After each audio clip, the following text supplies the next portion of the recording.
The first thing you want to do is called a site evaluation.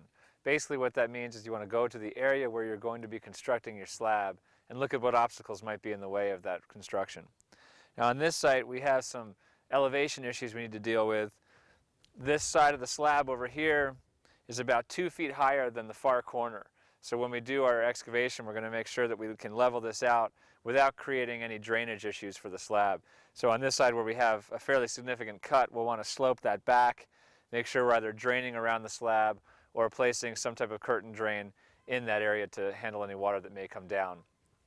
Other items that you want to look out for are trees. In this case we had a small oak tree here that we've cut out. I left it about a foot tall so I can wrap a chain and pull it out so that I get the root structure out. You can't have any roots or organic material below your slab, so you want to make sure that you pull that out ahead of time. Obstacles such as debris, if you have some heavy machinery you can move that right out of here with no problem. Another issue we have on this side is we have a structure behind here. Now there's a couple issues we need to be aware of here. One is that the gutters are currently drained down and empty out back into this area here. So that's going to be an issue of drainage that we'll have to handle either by diverting that around the structure or by creating some type of catchment system prior to where we place our new slab that can handle that water. When we look at where this slab is going to go, I know that I want to orient my long wall to the south, so I've used a compass to find south, and then I've looked at trees in the area to see how that's going to block the sun. That gives me a really specific idea of where I want to place my slab. Also, I'm taking into consideration how the placement of this slab and the structure that is built upon it is going to affect the structure behind us in terms of shading, creating cold spots, and creating little wind tunnels that just collect debris. Finally, one of the things that I do when I've got my general idea of where I want to have the layout is I get some large balloons and some string, place them in the corners that I think I'm going to want to use for the home, and put them up to the right heights for plate and then some up for the roof height. That way I can stand back at this other building and some of the other windows, look outside and see how it's going to obstruct any lines of sight. And it's a lot easier to move balloons than it is to move a concrete slab. The first thing you want to do is bring in a backhoe or a skip loader and scrape off any organic material or topsoil from the area where the slab will be poured. Topsoil and organic materials don't make a solid base for construction because they have a tendency to compact under the weight of the concrete. So whether you have to take the slab down or not, it's important that you remove this material. One thing you might want to do is stockpile the dirt off to the side because it makes for a good backfill when you're done with the construction of the building. Now with all the topsoil removed, you can start to create your actual grade for the slab. So if you've picked a low corner that you want to work back from, you want to grade all of the material out to match that corner. Now again, we had some issues here with drainage from the slope coming down, so we're going to try to feather that in as we're creating the slab area. Drainage is a really important issue when you get into foundations and slabs because if you have water draining directly under the slab, you can actually swell those soils and get some uplift and create cracking in your slab. So be sure to concentrate on that as you're creating your grade. Now we're going to actually cut this down a little bit lower than we need to go and build some areas back up with some compacted stone. So the excavator is aware of that. And we'll have to check our grades as we go along here and make sure that we're staying within our tolerances for what our final goal is. There are a number of ways to check grade. You can use a water level, you can use a carpenter's level, which is similar to a theodolite or scope with a stadia rod. In this case we're using a laser level. I've got a receiver attached to my stadia rod that when it intercepts the signal sent out by the transmitter, beeps to let me know if I need to bring grade up or bring grade down. So I can walk to the corners and check the different grades and know where I need to go from there. Our rough grade is still a bit high, so we're going to continue working it with the skip loader until we get closer to our target. Now we'll want to continue to check points in the field as we do this so we don't overcut and end up too deep on our finished grade. It's pretty much impossible to get a perfect level grade here, so we'll get as close as we can and then we'll come in with some compacted gravel to clean up any irregularities in the grade itself. Now we've put about 3 to 4 inches of 3/4 inch minus gravel down in what's called a lift. We may want to do up to 6 inches of gravel underneath this foundation, but we don't want to put that all down at once because the compactor will not be able to get full compaction on that. We're using a plate compactor which has good compaction rates but can only compact about 3 to 4 inches at a time. So make sure however much gravel you need to put down that you do it in lifts. Now this is a pretty monotonous job to just walk in circles and compact this gravel. One way you can avoid this so you can have free hands to work on other aspects of the job is to drive a 3-foot concrete stake in the middle of the slab area and use a large diameter rope to attach to the plate compactor cage and back to the tether point of the concrete stake. By the nature of the compaction and the way the plate compactor works, it moves itself forward slowly as it compacts. So if you have it tethered to the center point, it'll actually slowly work its way around in a circle and wrap itself into the center. Then you can go back by hand and square out the corners and finish up the very center spot once you've pulled that stake. This allows you to work freely on the site on other aspects of things you might want to do rather than being stuck behind a machine the whole time. It's important to go and overlap the last area that you compacted by about 6 inches so you don't end up with areas of separated compaction. So just set the plate compactor over where you just went and then slightly onto the new gravel, and you'll get good compaction. This is a pretty important spot that you want to spend some good time on. You don't want to just quickly buzz over the compaction because you'll end up with cracks in your foundation that there's nothing you can do about later. So what I do is I'll go slowly in one direction and then I'll actually turn around and come back and go the other direction, or perhaps go across or diagonally to make sure that I've got it fully compacted before I prepare my pour.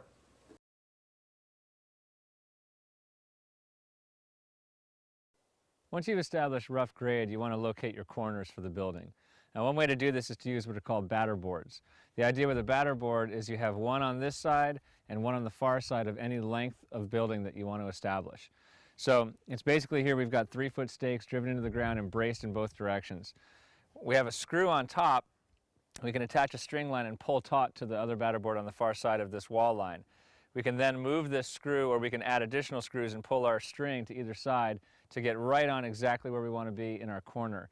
It also allows us to get perfectly square in those corners. This is going to give us an exact definition of where we're going to place our form boards. Now, we've established rough grade here, but we're still going to be off a little bit from perfect level from side to side. So what we want to do is find the high point. With the high point, we can then level out from there with our form boards, and we'll be able to fill around the outside of the form boards to hold the wet concrete in place as we pour. That's easier than digging the footings down even further into the ground. I'm using what's called a water level, and I've got some red food coloring in there that makes it really easy to see the top line of that water. Now, the basis of a water level is that water will always find level in gravity. So if I am here standing at this end, I can measure down to the ground and see my distance up to the top of this red line here that's established by the water. That's 34 inches. I have a helper on the other side of this line in the far corner who's measuring the same over there. Now, for example, if they come in at 34.5 inches, there's a half extra inch between the top of the red water line and the ground. That means that they are actually a little bit lower on that side because the number's bigger, so that they have further to go before they get to the ground. So we know that that end would be lower. That's the case here. Now, as we go this direction, we had a different finding. We found that that end was a little bit higher, so that had a smaller number. We had 33.5 over there instead of 34. So we know that we've got some higher corners and some lower corners. Well, now that we've established the high corner, we can go from there and pull out the rest of our form boards. For a small structure like this, it's easy to do it just like that and then level them as they go.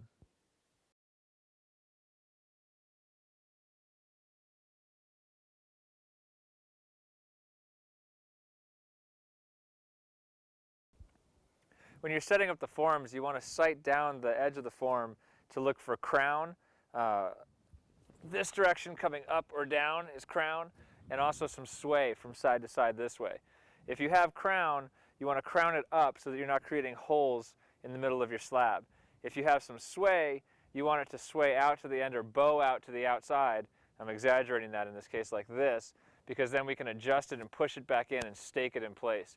If it's going the other way, it's much harder to pull the board back out and stake it. So you just look down the edge of it here. Now I can see that I've got some bow going out this way, and my crown is just right like that. So we'll leave it just as it is here. To attach the forms, we're using what's called a duplex nail. It's basically a nail with two heads, so we can drive it all the way down so that this head makes contact with the wood and pulls it tight, and yet it leaves us a head to pull our hammer out later and pull this back out when we want to strip the forms.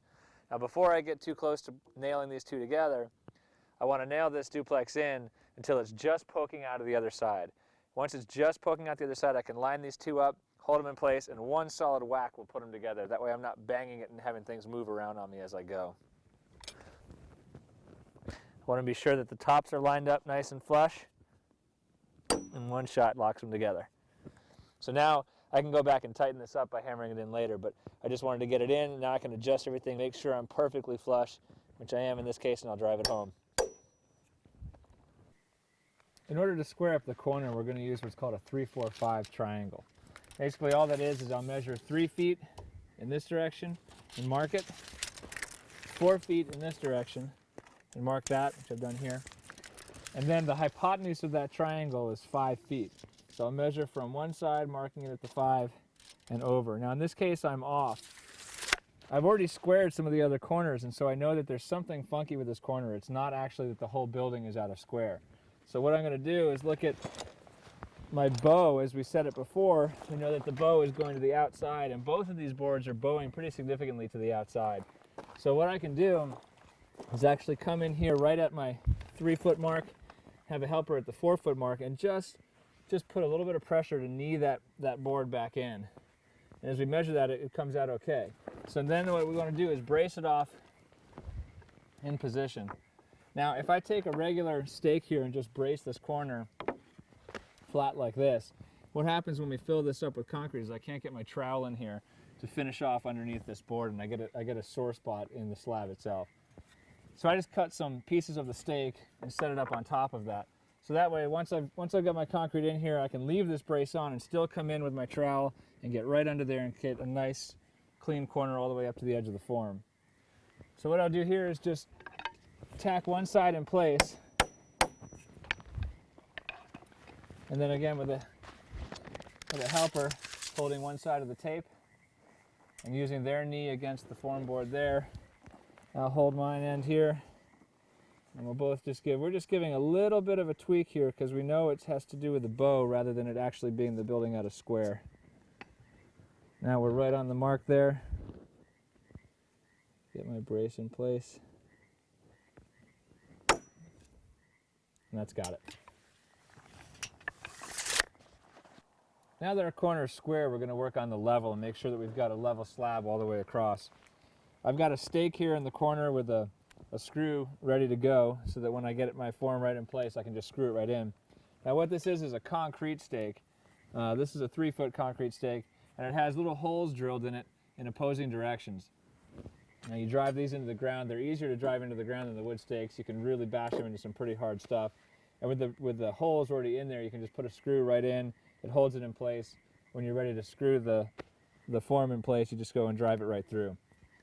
So now we'll use the water level again to find out how we're doing on level from one side to the other. Now you want to establish your corner that you're working from, again the high corner, and work out from there in all directions. Don't go from one to this one and then switch and measure from this one to that one. You want to be consistent all the way around. That way if you miss by 1/8 of an inch here or there, it doesn't compound as you move through the process. Now as you can see here, I'm about a 1/2 inch low. My form board is low. The top of this water line right here where the red is topping out is the top of the form in the corner that I'm using. So what I'll do is I'll bring my form up until I meet that spot, and that's where I drive my screw.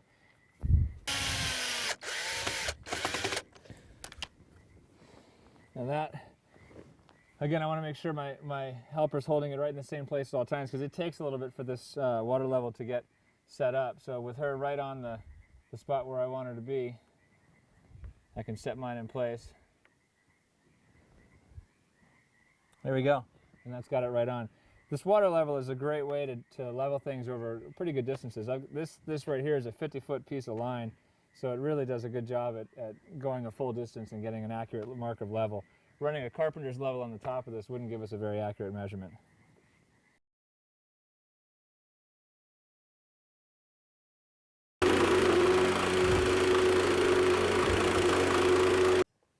Now that we've established the slab as level, we've come back and filled in places that were low for the subgrade.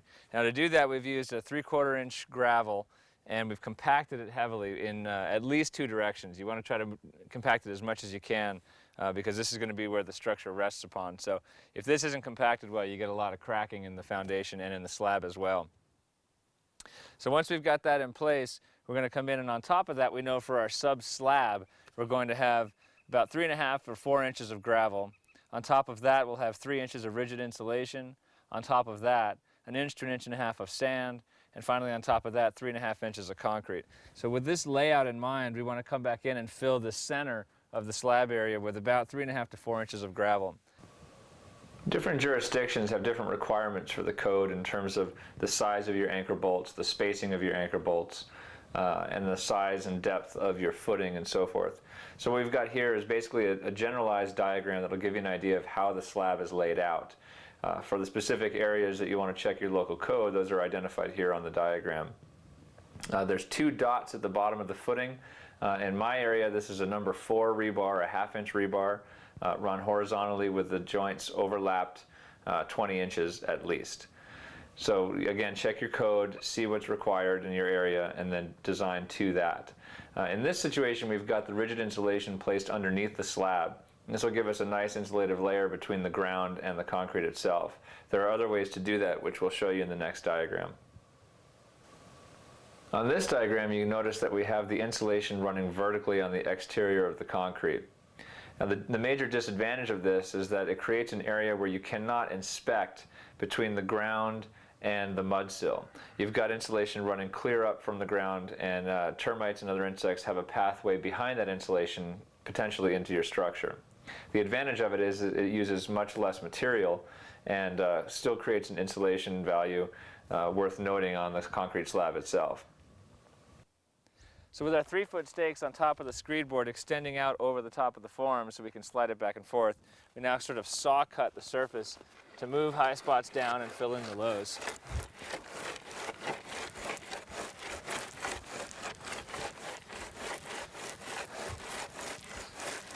Now some lows like we had right through the middle here are not that bad. We don't have to worry about them. As I'm getting to the edge here, I can see that there's quite a bit of hole here, so if this doesn't fill it as it drops in, we'll have to put some more material in and then screed it off to the right level.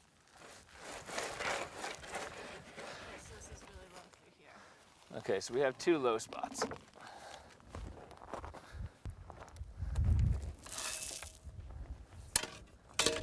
Let's try that.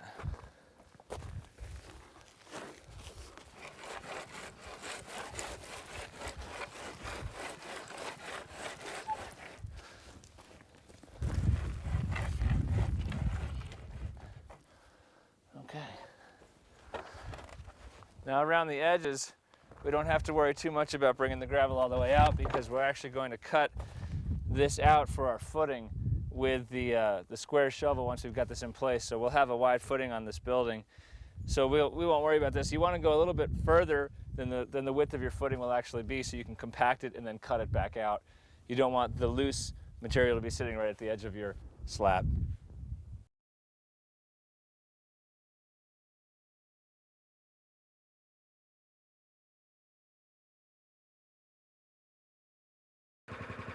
Now we've got all of our gravel screeded off to the basic height where we want it, but it still has to be compacted.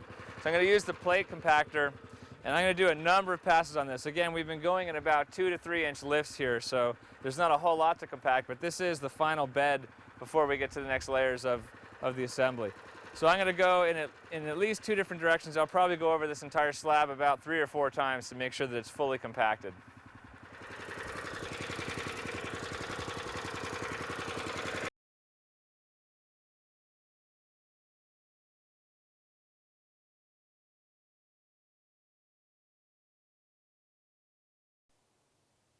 Now that all the compaction is done, I want to start cutting out my footings. This is a larger footing than normal. This is a 19.5 inch wide footing because it's for a load-bearing straw bale structure. So I come into the corner and measure out 19.5 inches, and I've placed a screw at an angle at the bottom here. And I've done the same at the other end, and for every corner I measure out that distance, 19.5 inches. I can then run string lines from one screw to the other, straightening out this end, and then I spray paint on here with some bright paint the area that I need to cut out. Then I can just go back through at this point with a gravel shovel and just cut level back from the footing all the way across. So we want to have a uniform thickness and a uniform width across this footing. So this is a great way to define that line. So using a flat blade shovel, I'll just cut out right along that line that we've marked. And I want to be sure to keep my shovel as flat as possible so that I'm coming out level from the bottom of my footing across here. So I start at the outside and create a level area and then move over from there and follow that area over to the line. And you can see it holds up pretty well because of the compaction. It will slough off a little. It's not a big deal at this point. It's the difference between compacted rock and concrete. So you want to be sure to have a footing that's wide enough, and at the same time, you don't want to worry about this stuff that falls in. We're going to run the compactor through here one more time to compact the bottom of this footing before we're all done. After we've cut out our footing, we want to go back with a hand tamper and compact any loose gravel that's come up in the bottom of the footing. Now, whether you're using the hand tamper or the plate compactor or really any kind of compactor, it's important to have the material that you're working just slightly damp. You don't want it to be wet, but you don't want it to be dry. With a little bit of moisture in there, it really helps the compaction. Otherwise, when it's dry, it just wants to separate, and when it's wet, it just creates all kinds of a squishy mess. So again, you want to just have things just lightly dampened. Now, I'll walk down the whole footing here with the tamper, flattening it out as much as I can and just putting that last oomph on it before we go and get ready to set up for the pour.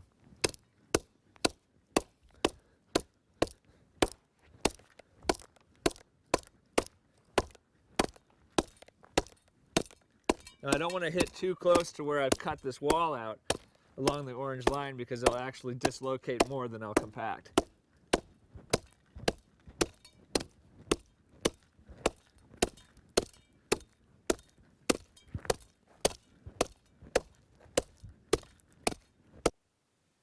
In order to ensure that our form boards are straight, I'm pulling a string line from one end to the other. The way I set this up is a screw back on the form board, pull your string across a wood block. If you have plywood, that works the best. Wood has a tendency to split out, but this is what we had on site. And then I have a second block at the other end and a third block in my hand. This third block I can use to slide and check the space between the form board and the string line, because I know it should be equidistant to this thickness right here because it's the same piece of wood. You want to secure the form in place about every 3 feet down the length of the form. Now, in order to check whether it is too far in or too far out, you run against the string line here with your block of wood. If the form boards are too far out, you'll come up to the string line and you won't be able to get the piece of wood between the string line and the form. So you know that you've got to actually push your form boards back in and brace them in position with an angle brace. Now, the opposite to that is you come up to the string and there's a large gap or even a small gap between the string and the piece of block wood. Now, in that case, you need to pull your form back out. Same thing, you want to anchor it in place once it's pulled out into position. In that case, you may have to do a vertical stake and a horizontal and a diagonal stake in order to firm it up in position.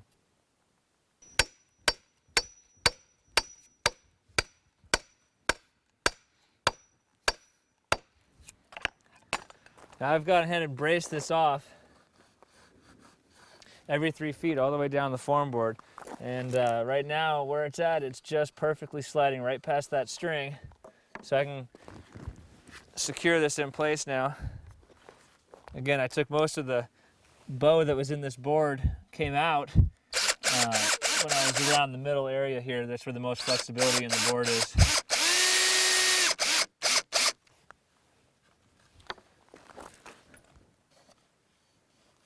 And that's all set.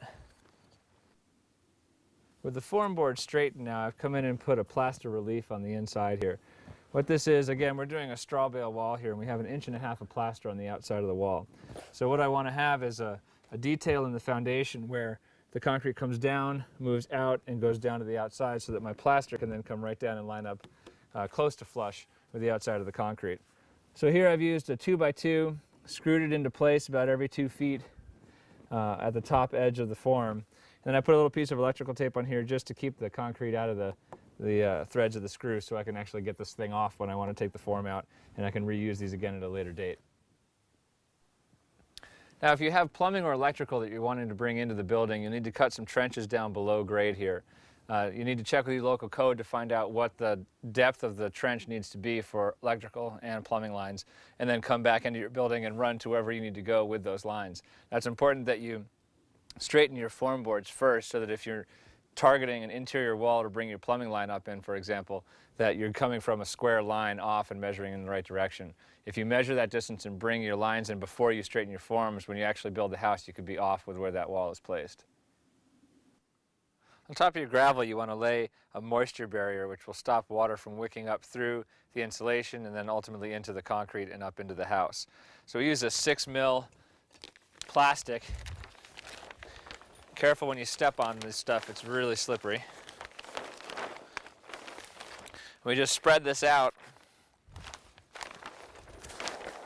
over the slab.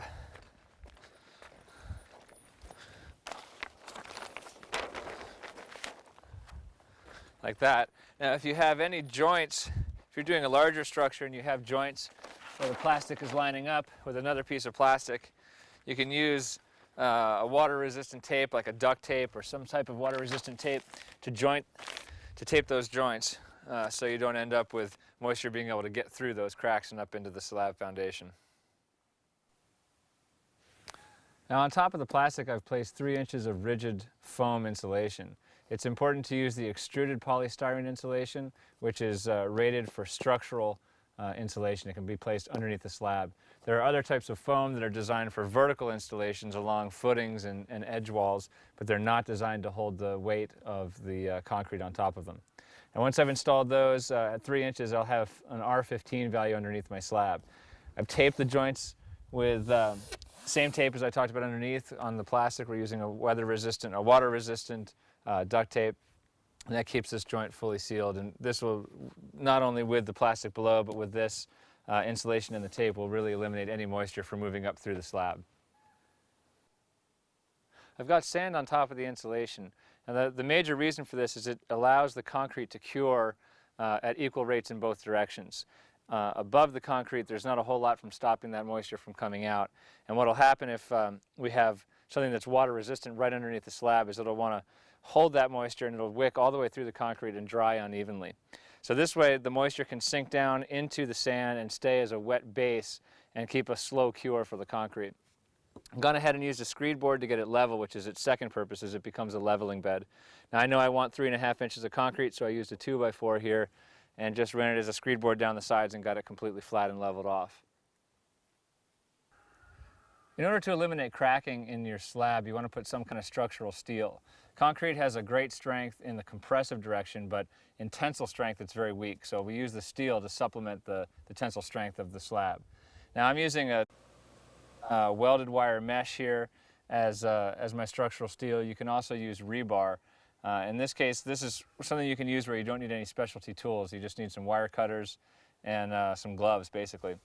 Now I'm using what's called adobe right here. This is a small little block of concrete that has wire twisted coming out of it.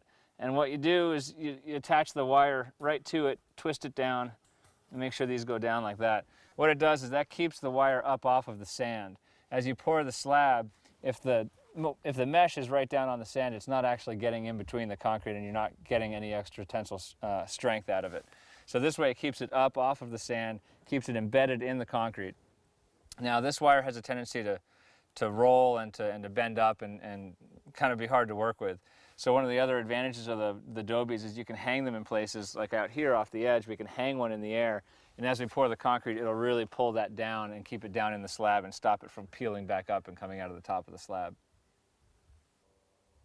Whether you use the welded wire mesh or rebar, you need to be sure to keep it away from the edge of the form boards. Now local codes will have certain restrictions about how close to the edge of concrete you're allowed to get with your steel.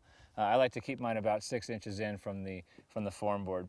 The reasoning behind this is if it gets closer or actually touches the outside of the form board, then you're going to get moisture affecting it and rusting it out, and then it'll start to travel down the steel and decay all of the steel down that run.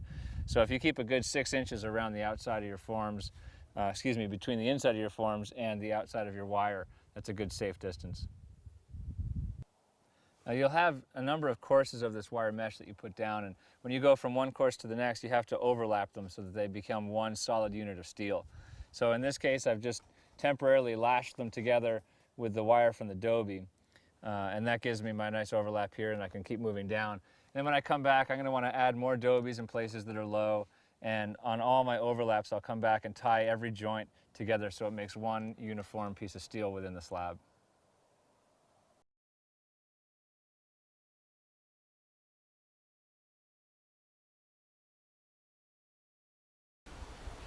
So most code districts require that you have rebar in the foundations and some type of either rebar grid or welded wire mesh within the slab itself.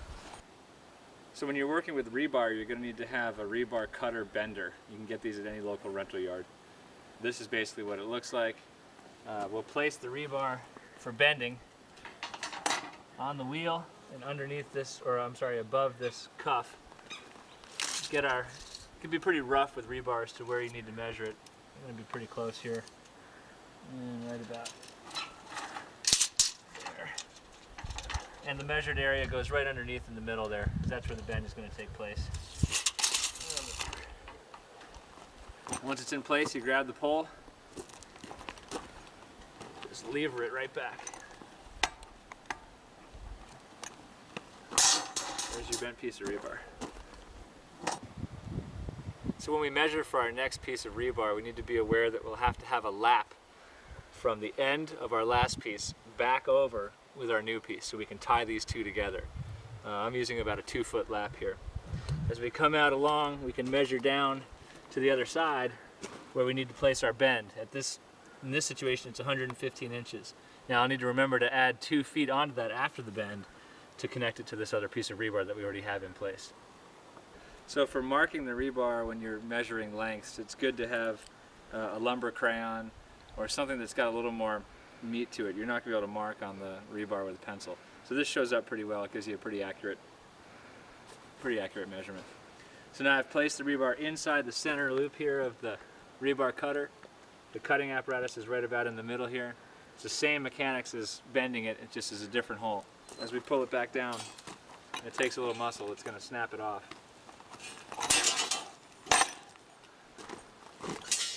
And there you are, cut to length. Now these ends are going to be sharp. It's one of the reasons I'm wearing gloves. Not only is it usually covered with some kind of oil, but these ends that you cut will be very sharp, so be careful. So for attaching the loose ends of the rebar together, they make a wire with knotted ends and a puller. And this puller swivels out as it pulls and it twists the wires together. So you take the wire, bend it underneath the rebar,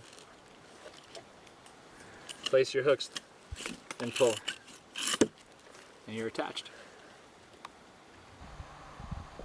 So I've gone ahead and made a grid of rebar here on top of the slab, and basically we've got an 18-inch center, so 18 inches in each direction is the measurement for this grid.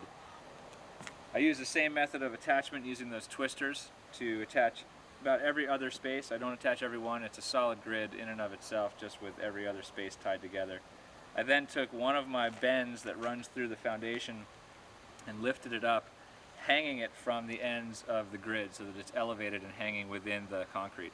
When we pour this, I'll either have to place what are called dobies, which are small little pieces of rock which lift the rebar off of the sand, or I'll have to lift it by hand with a rake as the concrete is poured. The rebar needs to be not below the concrete but within the concrete, so we want to put it right about in the middle. If we've got a 4-inch slab, about 2 inches off the ground, which is what a dobie would give us.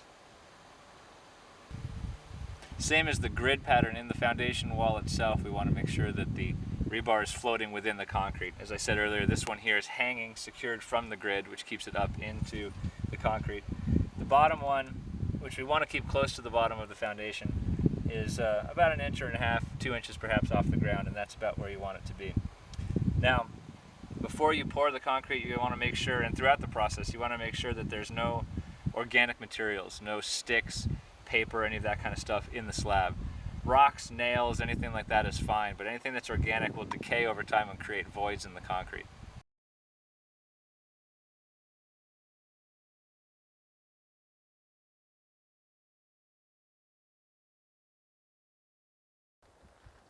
With all my dobies in place now, I've gone and laid out and installed my anchor bolts. Now the actual layout for anchor bolts will depend on your code, so check your local code book and see what's required in your area. Now when you lay them out, you have to keep in mind where your openings like doors will be, and also where the actual plates themselves run.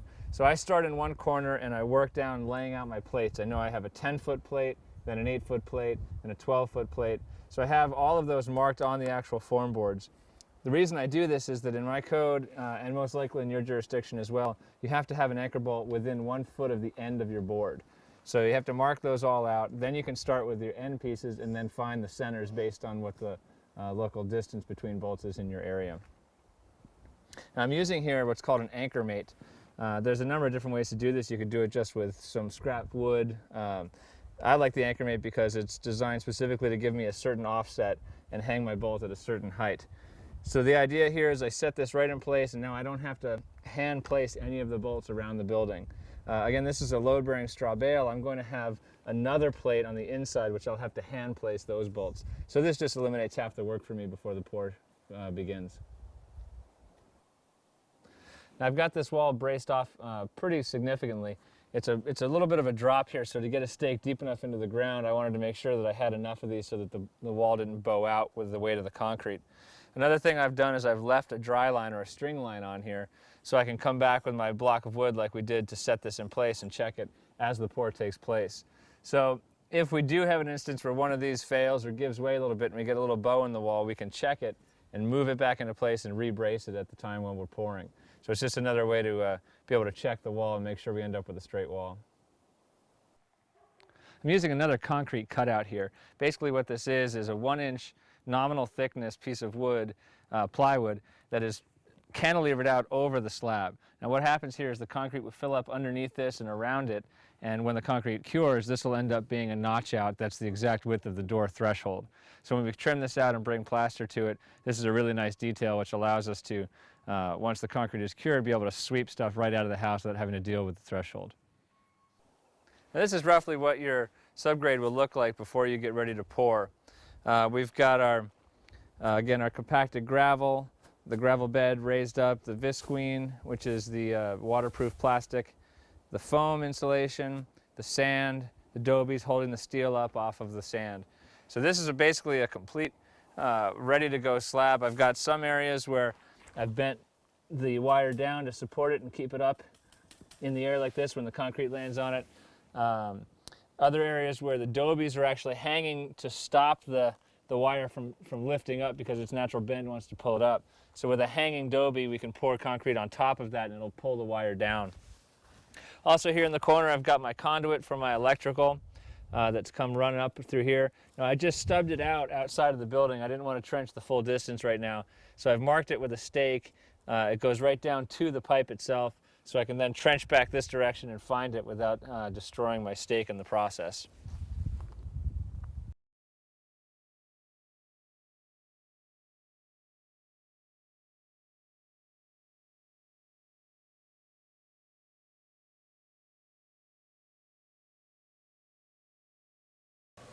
You want to order your concrete about 2 days in advance. That way you can be sure that a truck will be available when you're ready to do your pour.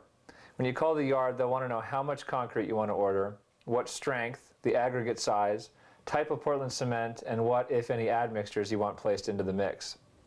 Some of this information is basically standardized, whether you're doing flat work or doing structural foundation walls. Now we'll lay out some of the details of how to address which admixtures, if any, you want to put in, which aggregate size to pick, and strengths. We'll also lay out how to calculate how much concrete you want in the following chapters.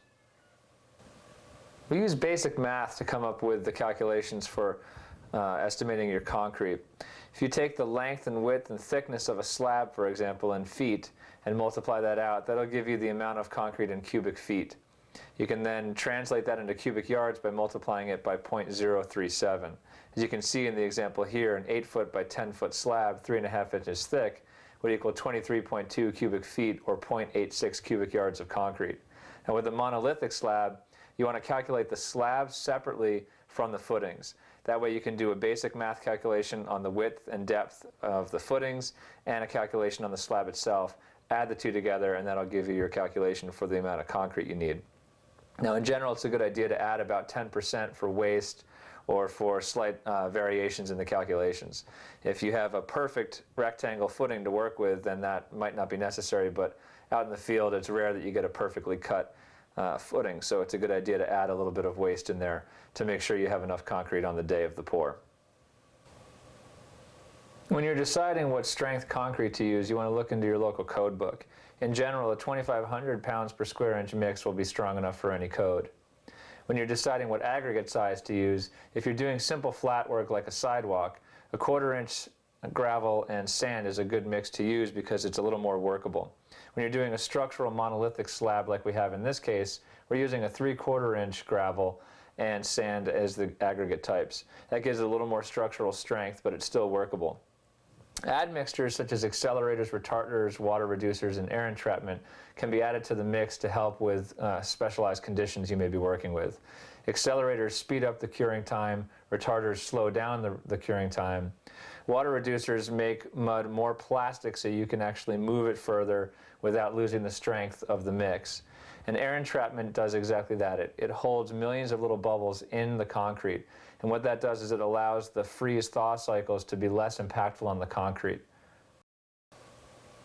There are 5 different types of Portland cement you can use in your mix.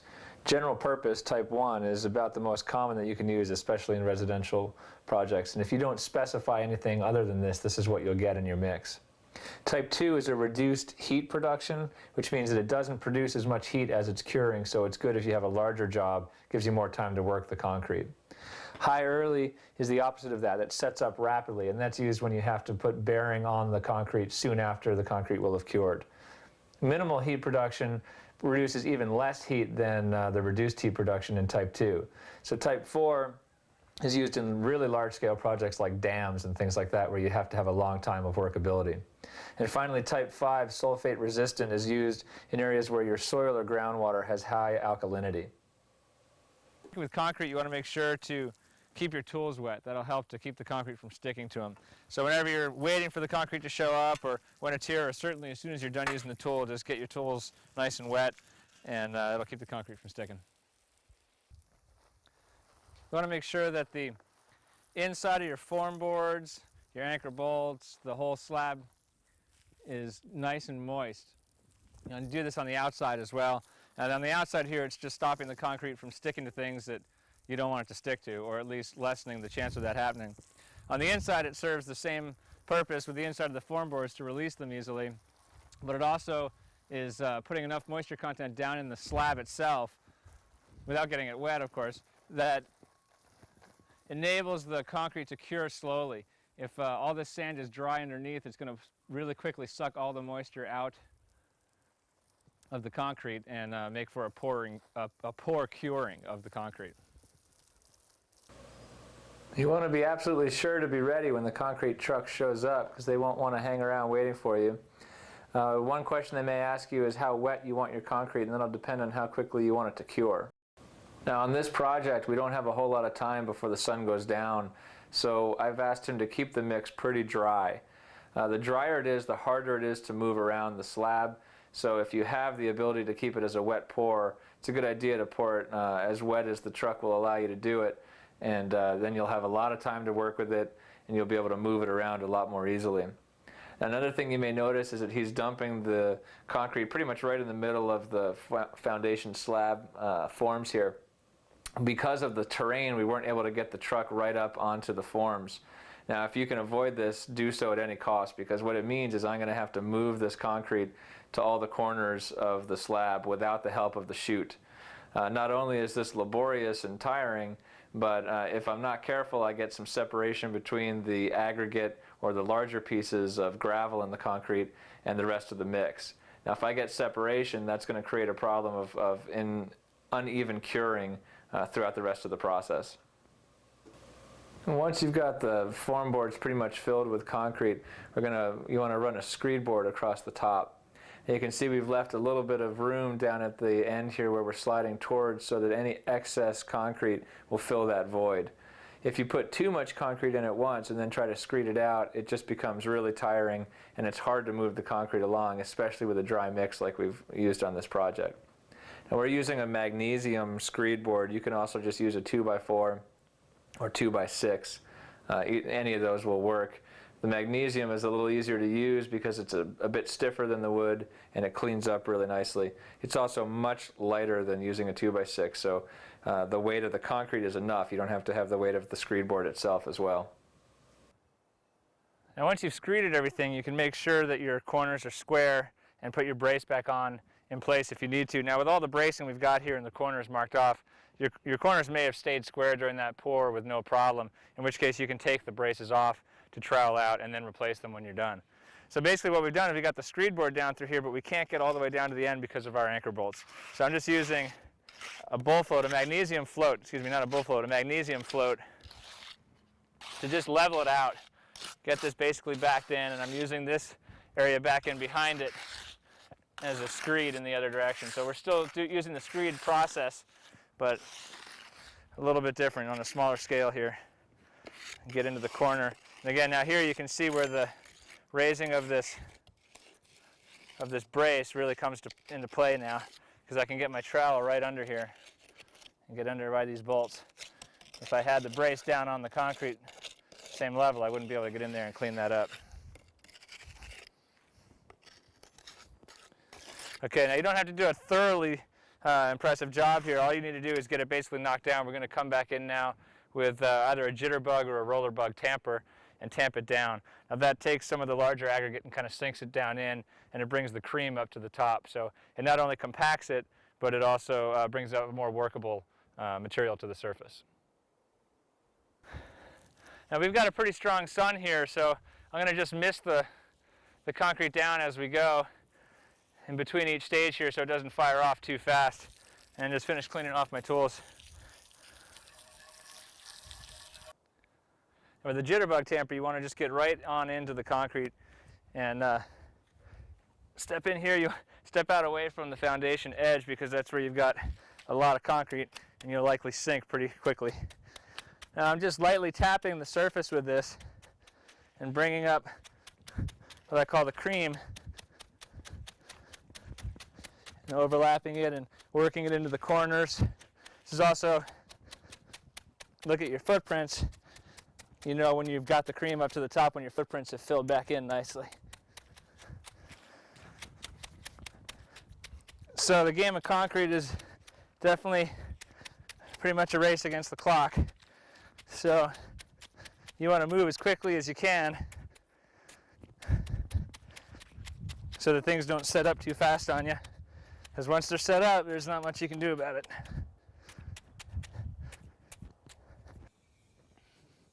So using the bull float, I'm using pretty even pressure all the way across.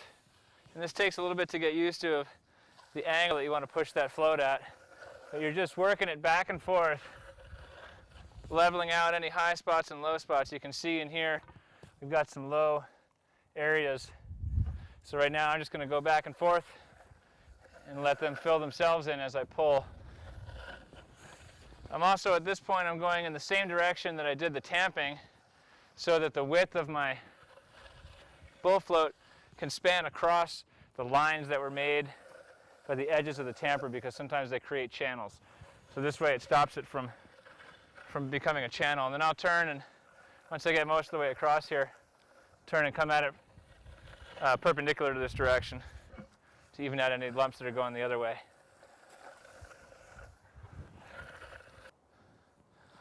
So now moving in the opposite direction from where I was just troweling, I come back across the same area. Now that area is low. So what I had done when we were screeding, when we got to the end of the foundation, we had too much concrete. I made a pile of it so that it's still clean, and I can get this in here and fill this hole. I'll give it, that's probably enough to get both of those. And then I'll tamp this down again. Now I waited until this point because I can reach it from the edge. If this is a bigger slab and you can't reach a spot that you suspect is going to be low, you might want to fill it and tamp it before you start floating it all the way out. Leave yourself a way to walk in there without damaging work that you just did.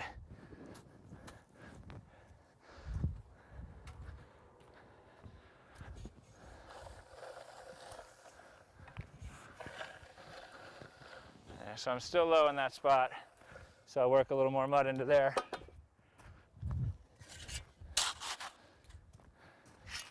This is a great way to get a very even finished slab.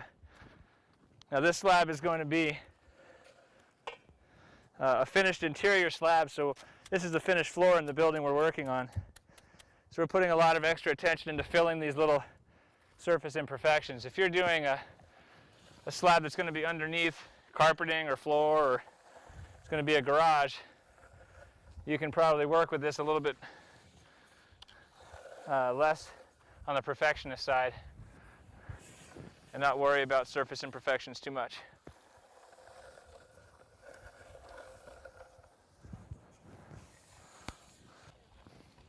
So now I'm just continuing around the surface of the slab and working the cream a little bit. I want to be careful not to overwork it, but at the same time, I want to be sure my level is as smooth as I can make it.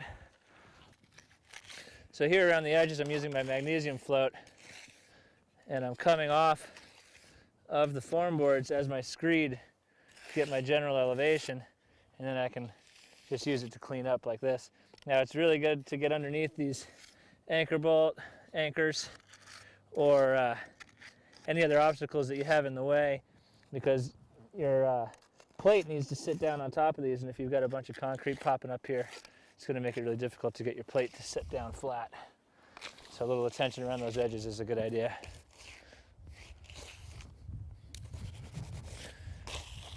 And this is starting to set up pretty well now. So when I've got some spots where I need a little extra mud, I can put quite a bit of pressure here. Make sure I get everything in place. Now right here we've got a small hole in our concrete, and we're already pretty set up. So again, I'm going back to my pile of clean concrete that I left over. I'm going to tamp this in here, just sort of connect it, mix it up with the concrete underneath it. I don't want it to just be a surface patch, because then it won't adhere and bond well. So now that I got it in there, I can really jam it up, put some pressure on it. And just with this float, I can actually bring a lot of cream to the top. I don't have to retamp this whole thing out. This is just a good way to fill in low spots.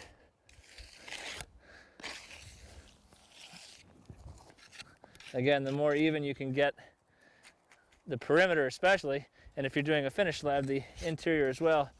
But the more even you get this, the easier it's going to be to work your frame up from here.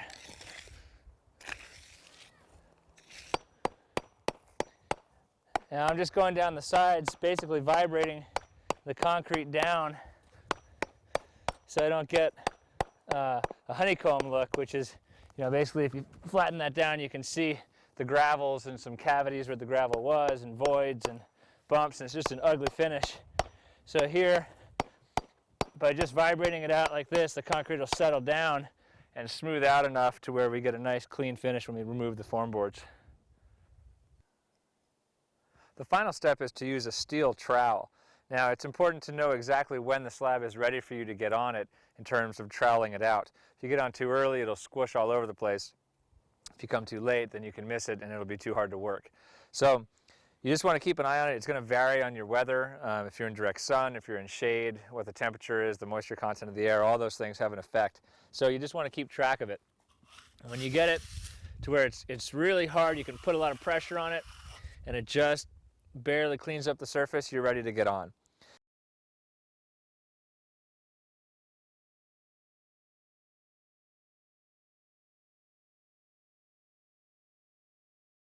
Now I start in the middle and work my way back out so I can do the final finish from solid ground. In order to get out to the middle, I'm using knee boards. It's called an easy kneeler. You can use just a regular piece of plywood with a handle screwed on from the underside so you can move it around. The idea is to set these out here far enough that you can reach out to the middle, and because they're wider, they're not really taking the weight of your body on your knees. You're taking it spread out over the larger surface area so it doesn't leave a dent. Now when you get out to finish it, just using a regular steel trowel, you want to keep an angle on it and push down on the back side. So whichever direction you're moving, you're pushing down on the back side of the trowel. You just want to go back and forth and start out with some harder strokes where you're really putting some muscle into it, and that'll help you smooth out any irregularities. And then as you work it in more and more, you can become more and more gentle on the actual trowel itself, and you'll find that the cream will start to work back in to the slab nicely. You want to overlap from where you last were and leave space to overlap in the other direction. Now, depending on how smooth you want your finish, that's going to depend on the number of times you go over this. You know, do the whole slab and then come back and do the slab again. You can really polish it out.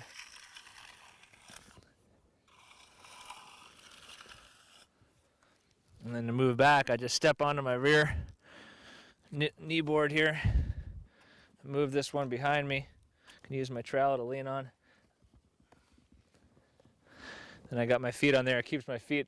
Otherwise, if I just use one, I have a tendency to want to put my feet down, and I can't reach out as far onto the slab because I've only got one to work with.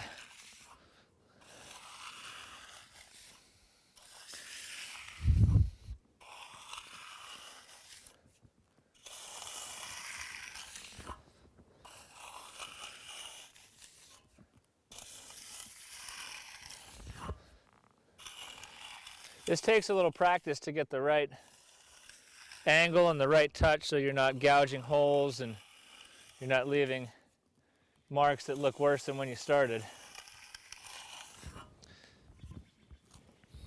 So don't get discouraged. I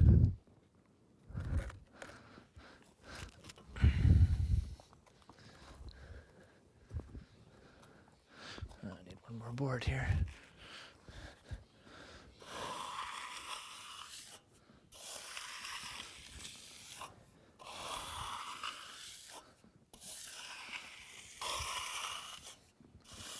Now, you don't have to finish a concrete floor this way.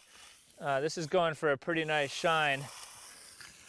There are much simpler ways of doing it. You can use just a broom and drag a broom across it. They actually make broom extensions for the same extension pole I was doing with the bull float. You can get longer extension poles and put them together and brush this entire thing in one direction. There's lots of different finishes you can do. This is going for more of a polished look, and we're going to come back and do some acid stain on this, so we want it to be a nice finished floor. Now this process takes quite a while, so you definitely want to be prepared to spend some time with your slab. It's not just the pour that takes time, the actual finishing can take a long time, and there's a lot of time sometimes in between it, where if it's taking a long time to cure, to set up where you can actually get to this point if it's in the shade and it's cool and moist outside. So definitely plan enough time for that. After your concrete is finished, you need to let it cure properly. In order to do that, you want to keep it wet for at least the first 7 days. A proper curing takes about 21 days, and the first 7 are the most crucial. In that time, you achieve most of your strength, and if you do not cure it properly in this time, you'll get cracking in the surface of the slab and other structural defects. The best way to do this is to keep water on top of the slab at all times. If you can find a way to build up and hold a pond of water on top of the concrete, that's fantastic. Concrete will cure properly underneath water as long as it is placed properly in the first place. Another way to do it is to lay burlap or straw down and get that wet. That will hold additional moisture. Then you can lay plastic on top of that, which will keep the moisture in. Anytime you can shade the slab from direct sun is a good opportunity as well. If the temperature is going to drop below 40 degrees, you need to do some sort of thermal insulation. Again, the use of straw with plastic on top is a good way to achieve this. If you're going to be doing more than one slab and you anticipate having temperatures below 40 degrees more than once, then you might want to invest in thermal blankets. These are actually designed specifically to keep the heat in as the concrete cures. In terms of keeping the heat in, the concrete will produce its own heat as it's curing through the chemical process of hydration.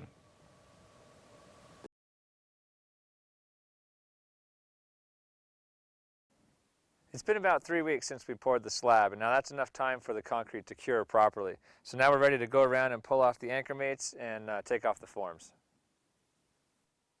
Now when we pull the form boards off, you just give them a little whack just to loosen them up in case they're still tight against the concrete. The concrete will have shrunk just a little bit in its curing process, so it's probably pulled away from the form boards in most places. And we'll pull our duplex. Now again, this is where the advantage of these nails comes in because of the 2 separate heads. We can drive the first one flush and then use the second one to pull it back out. So this is where it becomes a real advantage over just using a regular nail. So we've got it loosened up here in the corner, so we should be able to just kind of pop it off. So you can see the plaster lip we've got here. This is going to give not just an overlap to stop the wind-driven rains from getting in, but it'll also create a bearing for the plaster, which in this structure we're going to use as a structural plaster skin. This project is relatively small at about 200 square feet, and yet it still took us about a month to complete. We had the first day was spent with the backhoe clearing the site and creating the actual pad for the construction. The second day was setting batter boards, pulling string lines, and setting our form boards. The third and fourth day were full of putting the gravel and compacting the gravel inside the slab, cutting our trenches, bringing in conduit for electrical and or plumbing, setting anchor bolts, rebar, wire mesh, all of the items that need to take place before the pour. And the fifth day was the actual concrete pour itself. Now it's best to do that pour earlier in the morning so you have the full day to work on finishing the slab. Otherwise you may end up staying up late at night doing your final polish.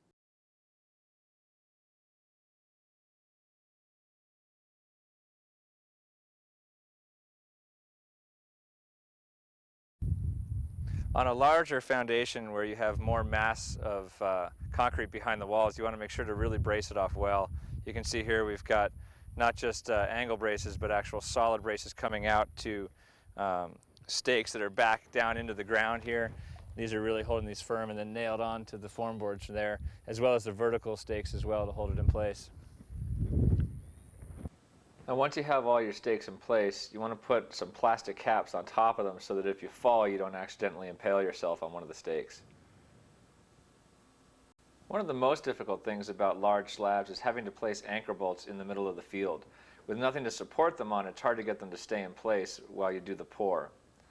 One way to fix this problem is to drive a piece of rebar down into the ground and then attach the anchor bolt to that piece of rebar. Now the key is that you cannot have the anchor bolt touching the metal of the rebar, because the rebar will eventually rust out and that rust will travel up and ruin the bolt in terms of its anchoring to the concrete. So we isolate it here by wrapping it in some foam and duct tape, and then duct tape the bolt to the piece of rebar that's already been wrapped. And this way, with all of our bolts in place ahead of time, we can bring a concrete pumper in and use the hose to place the concrete in the footings while we can still walk around the rest of the slab. So here we can just use the hose to put the concrete exactly where we want it. On this slab, we went ahead and did the footers first rather than doing it as a monopour, because we did have so many bolts. We wanted to be able to be sure that we could walk around and adjust those bolts to plumb if they were to get knocked out while we were pouring. So this way we can go around, pump the footings full of mud, check our bolts, let it set up, and then come back and work on the slab at a later date. So you can see here, the proper way to hold this hose is a little bit further back than right up front. If you hold it right up front, it's going to jerk you around quite a bit. So if you can hold it back a little ways, you'll get a better grip on it and you'll actually have more control of it. And by holding it this way, you can place the mud right next to you, or you can actually project the mud quite a distance away from you. Now you don't want to shoot it too far, because when it hits the ground you might get separation between the aggregates and the fines and the water and all of that, and that will actually weaken the concrete. But you can see here is a great shot of the concrete being projected out. It hasn't quite hit the ground yet out by that second footing there. But this is just a great way to place concrete across a large slab where you don't have to be hauling wheelbarrows back and forth, which is otherwise what you'd be left doing. And you can see here now the footings are all poured and we're ready for concrete to come in to do our finished slab. We'll still have to put our field rebar in place before we do that. If you have a larger slab, it may not be possible to do the screeding in one pass, in which case you can break out the slab into sections and put temporary screed posts in place. Now a screed post is basically a concrete stake driven into the ground or set on a pedestal, which then has a screed hook coming off of it. The hook can be adjusted vertically up and down on the stake to adjust for the correct level. You then put a 2x4 or a pipe or whatever you want to use as a side screed level, and you run your screed board back and forth as we showed you earlier in the screeding of the concrete. This way you can then pull the screed board off, pull the screed hook and the screed post all out of the concrete, and then set up another section to do once you've completed each section. It allows you to move with smaller areas at a time and not try to move so much concrete and flatten it out at once.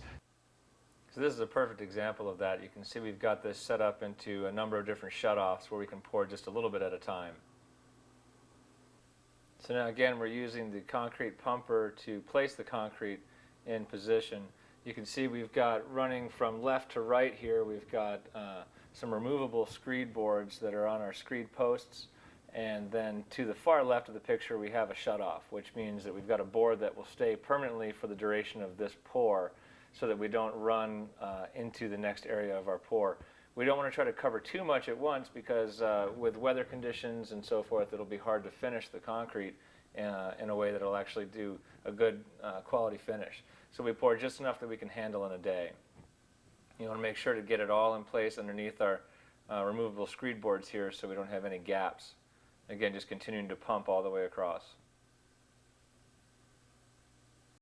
Now as you get better with the screed, you'll find that you won't have to actually hang the screed board on top of your guides. You'll be able to use just a straight 2x4 or another type of screed to just pull right across the surface.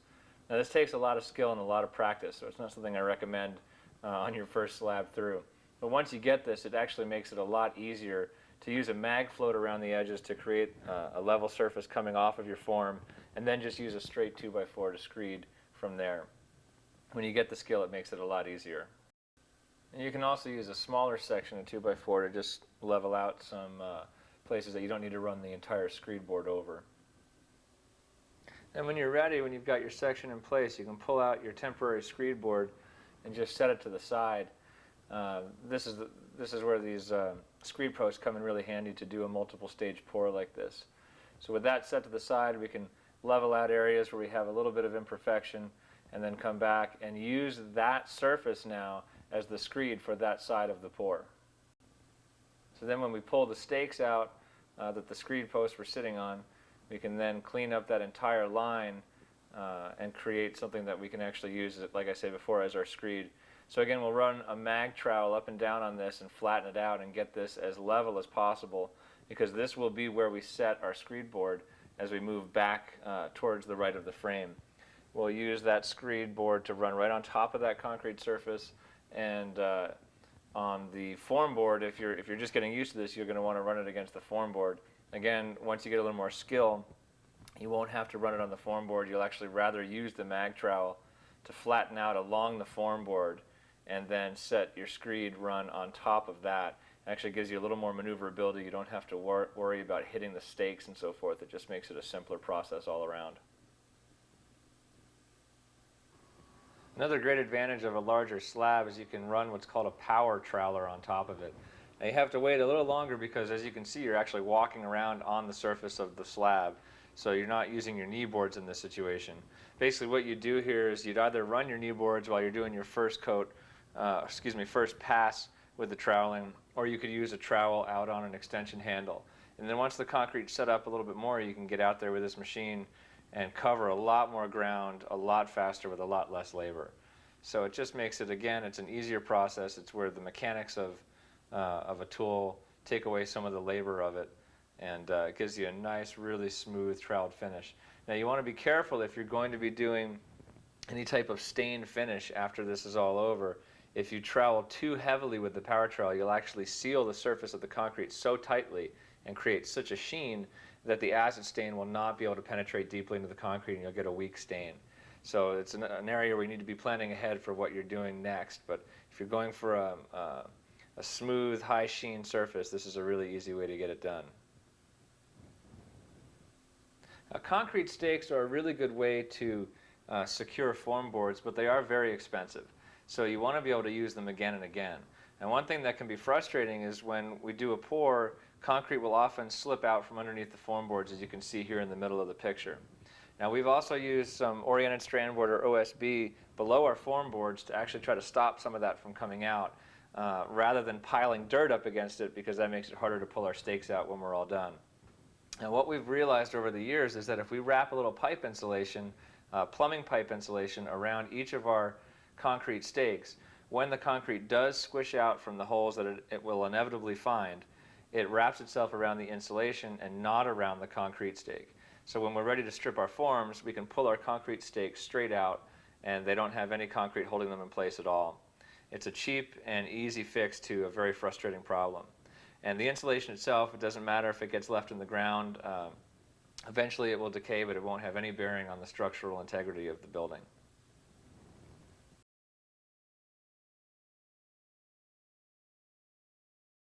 And curved walls are a nice feature in any home, and they're actually quite simple to do with concrete. It may seem difficult from the outset, but it's actually quite simple.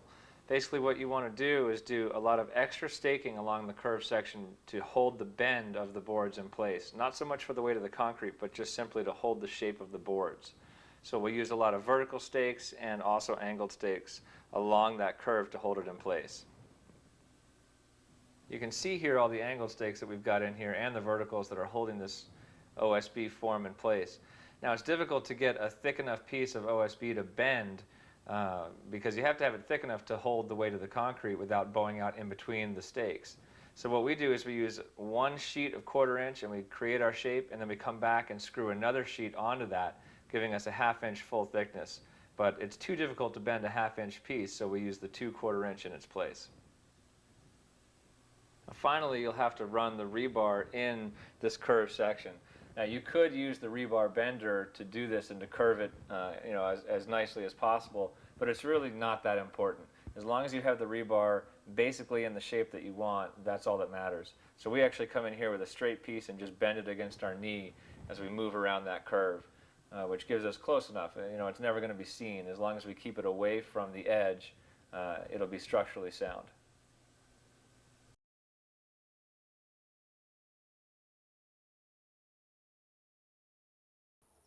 So we've got the rebar in place here for the footings, and you can see we've got 2 bars running in the bottom of the footing and 2 bars suspended above for the top of the footing.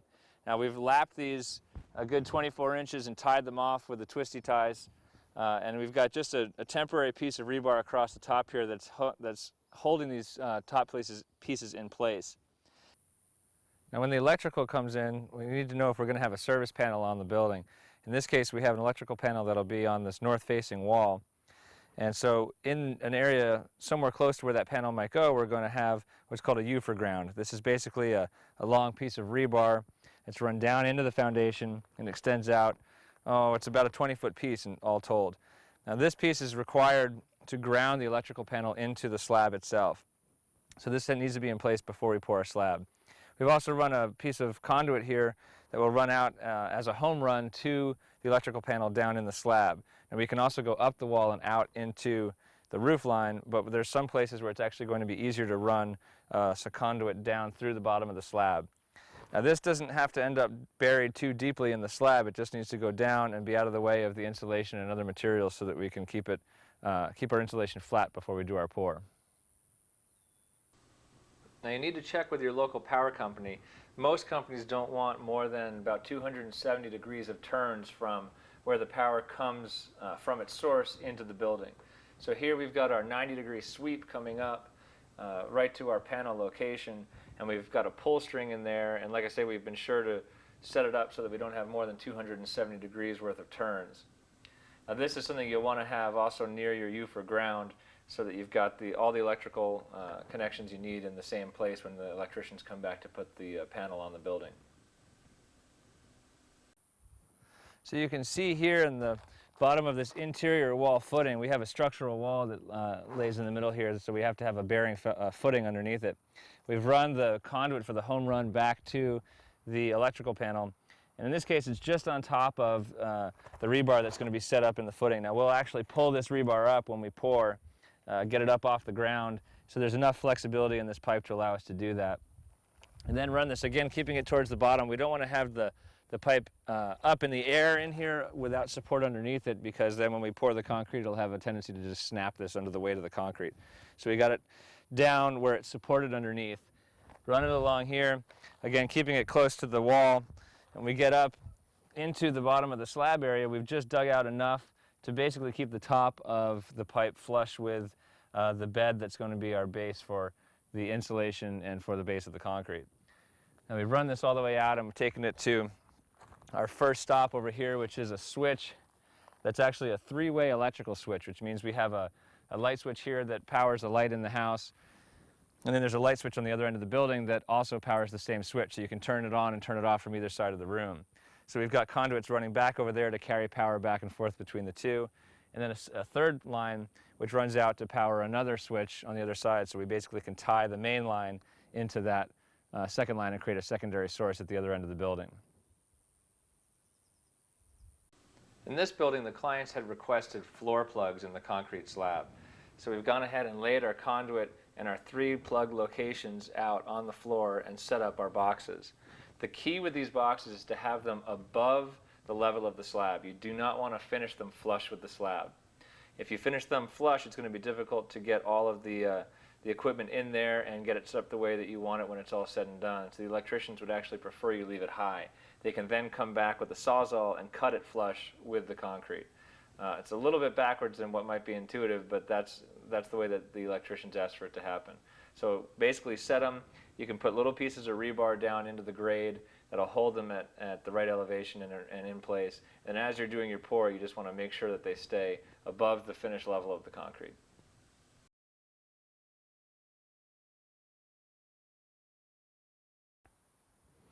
Now we've stubbed out the main sewage line outside the building here, just about a foot, maybe 16 inches outside, and capped it. So we don't have to worry about this right now. We'll dig the trench that's going to connect to the rest of the sewage line once we've completed the pour. We've also got a water line coming in that we've insulated as it goes underneath and into the slab, and the same thing, cap that off, and we'll deal with that once we're done with the slab itself. And you can see in this end of the building, we have a very deep footer. We had a lot of fill that we didn't quite trust the structural strength of the fill, so we dug down through it until we got to natural grade. This is a pre-existing fill. Now, so what we've done is we've had to use a large form board on the bottom and then continued up with another 2x6 on top to get the height that we needed to be able to fill all of this in with concrete without it flowing out from underneath. So if you have an area where you can't get just one single board that's going to span the distance of your form, it is okay to put 2 on top of each other.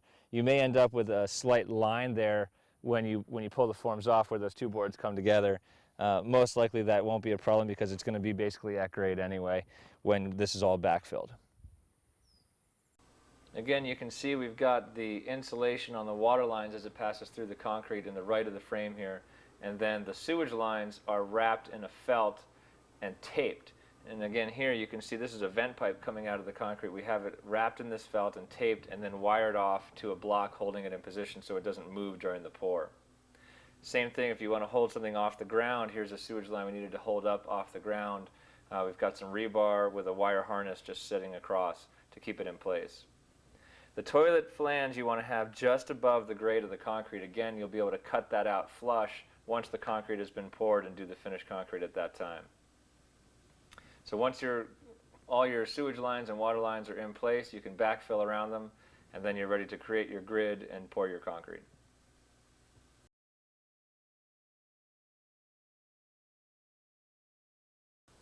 Radiant floor heating is one of the most efficient and comfortable sources of heat for any home. It's a very simple process to lay out radiant tubing once you have an idea of how many zones you want to have and that you've sized the system properly. So if you don't know how to do that, you might want to contact your plumber and see if they would, for a fee, size a system for you to make sure that you're going to have a water heater or heat source that's going to be strong enough and efficient enough to heat your home. And once you've done that, the basic premise is to take the radiant tubing and lay it out in the field and attach it to the grid of the rebar. Now, if you don't use rebar, if you use a welded wire mesh or some other kind of reinforcement, there are other ways that you can set the tubes in place. They actually make little stands that you can put right onto the insulation or onto the slab, the sub-slab surface that will hold the tubing in place as well. If you're using rebar, that's pretty much the easiest way to do it, and you can just attach it right to the rebar itself. Now, it's important to know where your walls are going to be when you're laying out your tubing. You don't want to have radiant tubing directly underneath the wall. The risk of that is that you might actually shoot a nail when attaching the wall to the concrete down into the radiant tubing. So we use paint to delineate where our walls will be so we can run our tubes and know where to stop them. Like you can see here, we've turned our curve before we get to that green so that we know when we shoot our wall down we won't hit that pipe and damage the tubing in any way. To keep the tubes in place, we use just regular zip ties. And now we want to be sure when possible to keep the tubing underneath the rebar or running to the side of the rebar. Now here we're crossing perpendicular, so there's not much choice here. We have to go on top. But the lower you can keep it on the rebar, the better, so that you have enough room between the top of the tubing and the top of the slab. The reason this is important is if you come back later and do some saw cutting, or like we said, if you have walls that you're nailing down, and let's say someone comes back at a later date and wants to remodel, and they shoot down with nails their new walls into the slab, the more concrete you have between the top of the slab and the top of your piping, the less chance there will be of damaging these tubes in the future. That's a very important detail to keep track of. Now in general, we try to avoid putting any joints of the tubing in the slab. The technology has advanced such now that it doesn't really matter, and the joints are very, very reliable. Nonetheless, if we do have a joint in the slab, what we'll do is we'll wrap it with pipe insulation and tape it all the way around so that there's no likelihood for that joint to expand and contract should the floors get cold and then warm back up and cold and warm back up. Because the actual fittings themselves are made out of metal, we want to keep them as insulated as possible from any fluctuations in temperature in the slab. Now this is important also if you ever do damage a water line, you can go back into the slab and chisel it out and use these fittings to replace damaged water lines. And again, I would suggest that you, when you do have the replacements in there, that you insulate them and isolate the new metal fittings from the concrete slab itself. And you can see here, this is basically what the field will look like when you're ready to pour. You can see again on the left side of the photo here, the tubing turning back towards the right before it gets to that green line, which indicates the exterior wall. We have a wide exterior straw bale wall here, so we're staying away from that with the radiant tubing. The final thing to do before you actually pour your concrete is to test the tubes to make sure there's no leaks anywhere or pinholes in the line. Basically, you want to set about 80 or 90 pounds of air into these lines and let them sit overnight. Come back the next day, look at the gauge, make sure that there's no decrease in pressure. If there's no decrease in pressure, you're all set, you can get going. If there is a decrease in pressure, then you have to do some troubleshooting to find out where that is. I would always start at the fittings right here where we've set up our control gauge, and then if you do have any joints in the slab, those would be the next place to investigate. After that, you're just going to have to run up and down the tubing with some soapy water to try to find any leaks in the lines. It's very unusual for this tubing to have leaks in it, so if there is any kind of loss of pressure, it's most likely going to be at the fittings, and you'll just need to do a better job of crimping them together.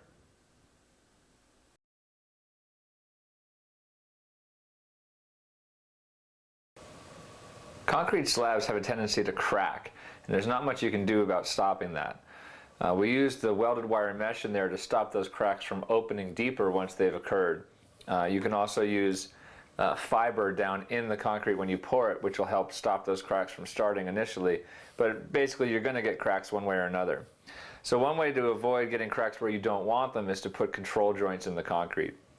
You can do this when the concrete is wet using what's called a grooving tool or a groover. And basically you want to run the groover on the end of a pole like we use for our bull float and run it across the concrete about 8 to 12 feet apart. Now if you're doing smaller slabs like sidewalks, then you want to kind of try to keep it in squares. So if you've got a 3-foot sidewalk, then 3 feet on center you want to put your grooves. Another way to do it is to use a masonry blade on a circular saw after the concrete is cured, and you can saw cut those screws. Now the idea is to keep it about 1/4 inch of the depth of the slab. So if you've got a 4-inch slab, the depth of your groove should be 1 inch. You don't want to go over that because then you get into the structural integrity of the slab itself. So to do a groove, it actually takes quite a bit of skill. You're pushing wet concrete out of the way with the grooving tool, especially if you have a long run to go on. It can be a pretty difficult task to do. Now you can see there's a slight line ahead of where we're pushing our grooving tool right now, and we'll use more and more extension handles as we get out there further into the field. The line that we're following is just simply a snap chalk line that we do ahead of time, which we'll show you a little bit further into the project here, how you can do that. And you see we kind of work it back and forth. We're not just able to push straight through all the way because it's quite hard to push through the concrete. We've let it set up enough already that it's starting to firm up. If we get in there when it's too wet, it'll just squish all over the place and it won't hold the shape of that groover.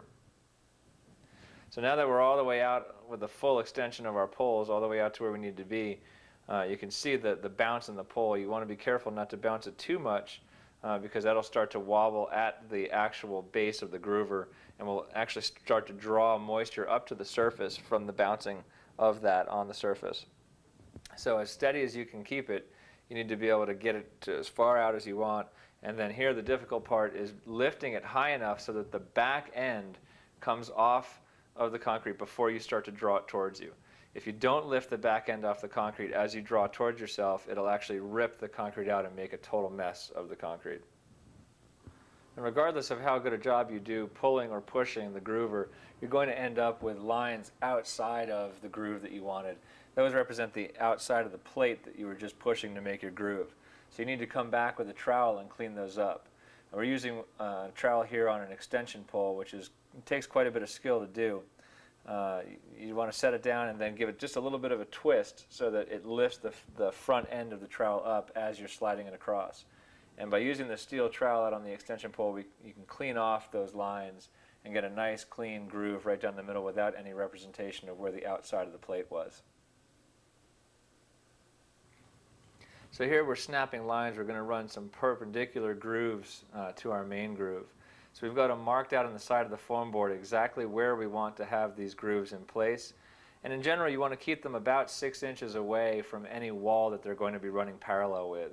Anytime you have a groove that's right on a wall, if that wall is framed slightly out of square, you're going to see it. It's going to be very obvious. Whereas if that groove is either buried in the wall or out 6 inches from the wall, you won't be able to see the variations in the framing at all. So here we just take a basic chalk line, put it on our marks, pull it tight, and snap a line, and then we can use our grooving tool right along those lines. So now we go along the lines that we've snapped out, again using the same grooving tool, and you can see the force it takes to move this plate along. And again, we want to bounce it enough to get movement to it, but not so much that we start to bring moisture to the surface. And we'll work it back and forth across from one side to the other. And you can see right there in the center where we meet that perpendicular line that it actually creates a little bit of a blob of concrete in that line. That's pretty much impossible to get rid of. What we'll want to do is push all the way through here, and we'll move most of it out, but it will push a little bit of concrete into the perpendicular line. So one way we can do this is wait for things to firm up just a little bit so we can get on there onto the concrete with our knee boards. And once we're on there with our knee boards, we can use a hand groover to get in there and clean that up so you don't have any misplaced concrete. We wanted to slow down the curing of the surface of the concrete so we can continue to work it with the trowel, and then also later we're going to be doing some stamping. So we're using what's called con film. We just spray that on top and trowel it in, and it slows down the whole process, and it leaves the surface much more pliable for a longer period of time. So if you're going to be doing any significant troweling or stamping, then this is a really important way to slow down the cure. Now here we're just going to go back and forth over these grooves. You want to keep working this stuff as the concrete's curing. Again, we've sprayed the con film on there, so we've slowed down the cure process, which gives us more time to work these grooves really clean. You can see as he lifts it out, as he lifts the grooving tool out of the groove, he doesn't just pick it up. He'll actually put it in at an angle, push it, tilt it, pull it back at an angle. So watch here, the tilt goes up and tilts it back, and then as he comes out, he can either pull it out at that angle like that or tilt it back up the other direction and pull it out.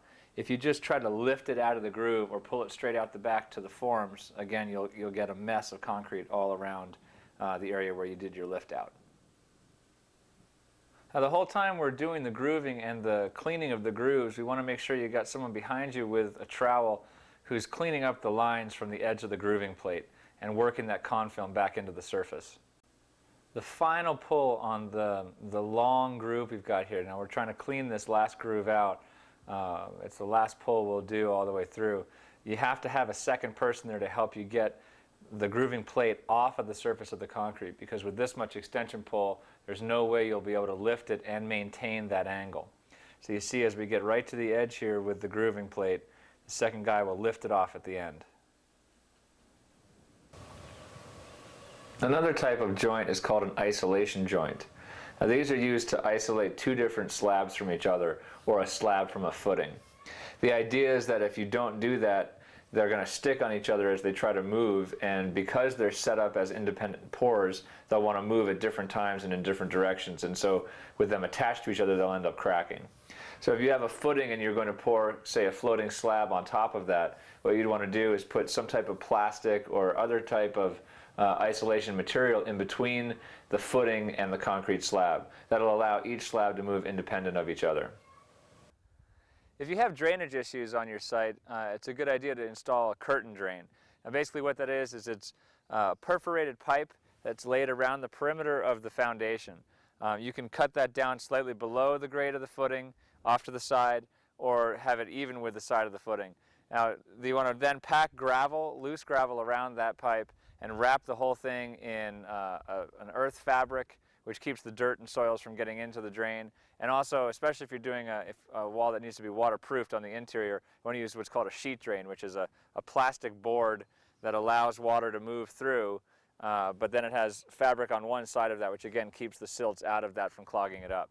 So that's one way you can collect the water around the outside of a house, pipe it together, and then daylight it out somewhere downhill so that any water that gets into the area around the house is immediately drained away. Otherwise you have moisture problems coming into the house, and what that creates for the inside as well can be a problem.